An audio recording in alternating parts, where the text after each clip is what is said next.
warahmatullahi wabarakatuh. Salam sejahtera untuk kita semua. Sebelum kita memulai kegiatan hari ini, alangkah baiknya kita berdoa sesuai agama dan kepercayaan masing-masing. Berdoa mulai. Tiada kata cukup untuk berdoa amin. Sound the skip pergi ke taman. Di sana dia melihat bunga lili. Halo teman-teman, salam siam mengikuti Fratelli. Nah, kalau kita bawa-bawa tentang siam mengikuti Fratelli ini, yang artinya kita semua bersaudara, harusnya kita saling kenal dong. Oke, perkenalkan nama saya Widya Andraini dari PMR SMK Negeri 5 Surabaya. Dari nomor rekening 317, PMR Steban Jaya.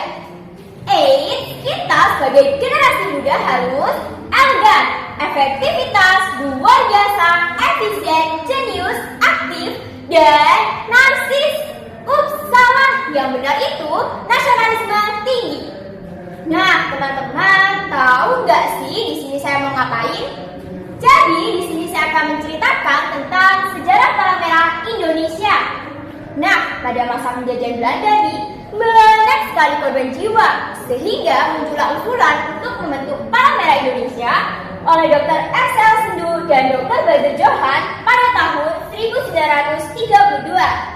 Nah, pada masa penjajahan Belanda nih, Palang Merah di Indonesia dijalankan oleh Nerkai Nederland Rood Kruis Afdeling Indi yang didirikan pada tanggal 21 Oktober 1873. Nah, pada awalnya usulan tersebut mendapat sambutan loh.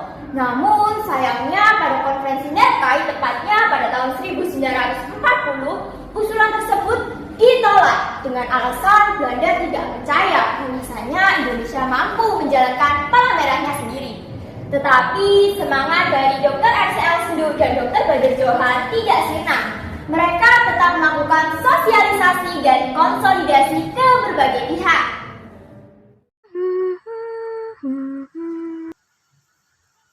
Wah, apa ini?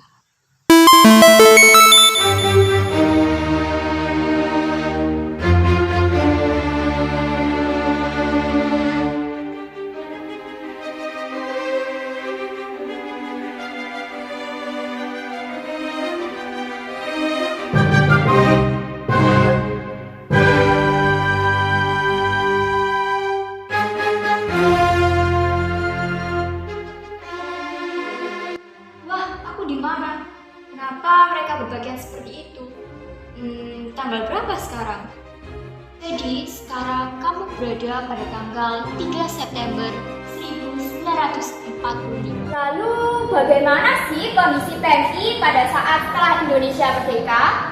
Nah, setelah Indonesia merdeka, tepatnya pada tanggal 3 September 1945, Presiden Soekarno memerintahkan Menteri Kesehatan Dr. Guntaraman Patmojo untuk membentuk Palang Merah Indonesia. Dan pada tanggal 5 September 1945 terbentuklah Panitia 5. Siapa aja sih anggota Panitia 5 itu? Nah, anggota Panitia 5 itu yang pertama ada Dr. R. Mokhtar sebagai ketua, kemudian ada Dr. Bader Johan sebagai penulis, kemudian ada Dr. Johanna, Dr. Sita Nala, dan juga Dr. Marzuki sebagai anggota. Nah, 1 bulan setelah kemerdekaan, tepatnya pada tanggal 17 September 1945, terbentuklah Palang Merah Indonesia yang diketuai oleh Dr. Muhammad Hatta.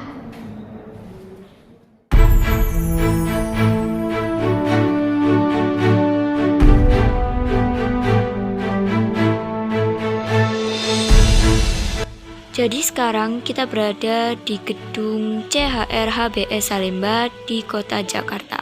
Lalu bagaimana sih kondisi PMI pada saat baru terbentuk? Nah, pada saat baru terbentuk nih, banyak sekali kesulitan yang dialami oleh Palang Merah Indonesia.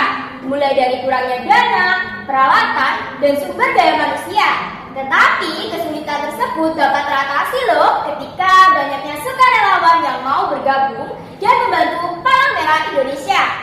Nah, untuk kegiatan awalnya sendiri nih, dibentuklah pasukan penolong pertama. Nah, di sini para pelajar dari sekolah menengah dan sekolah tinggi direkrut.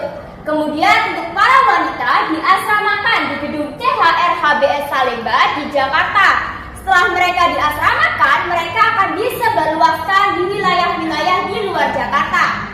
Selain itu, PMI juga membutuhkan perlindungan hukum loh, sesuai dengan perjanjian negara-negara di dunia, bahwasanya dalam satu negara hanya boleh ada satu perhimpunan saja. Nah, sekarang kita masuk ke Tribakti.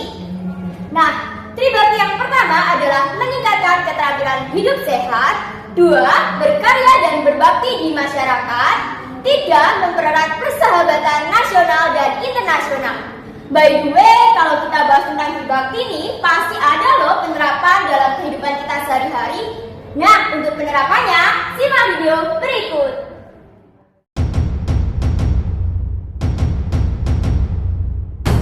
Heta, kamu udah cuci tangan belum? Wah, belum nih, aku lupa. Aku bawa nih hand sanitizer. Coba kamu pakai dulu. Mau dong. Makasih banyak ya. Iya, oke. Dadah.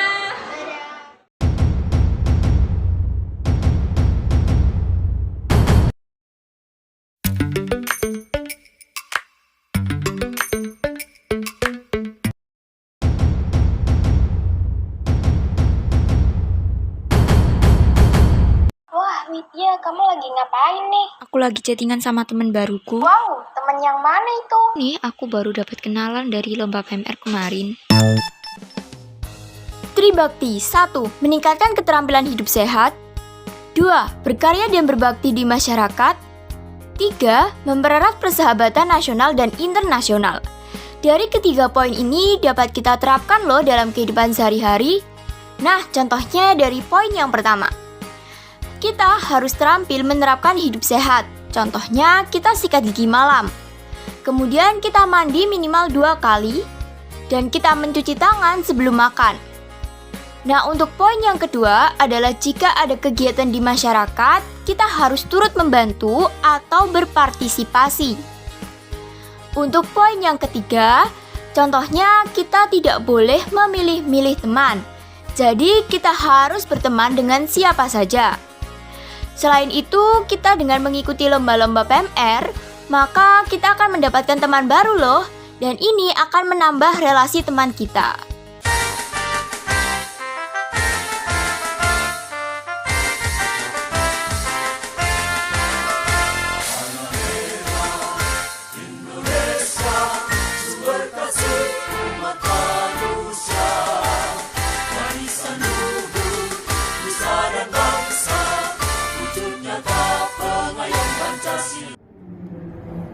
Nah, untuk kesimpulan dari materi hari ini adalah bahwasanya PMI dapat terbentuk karena kerja keras bangsa Indonesia sendiri.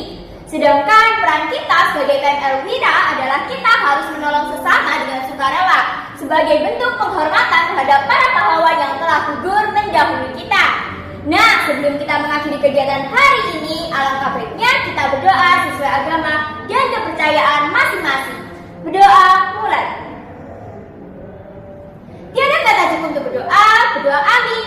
Nah, mungkin hanya ini yang dapat saya sampaikan. Kurang lebihnya saya mohon maaf. Terima kasih. Wassalamualaikum warahmatullahi wabarakatuh. Sampai jumpa.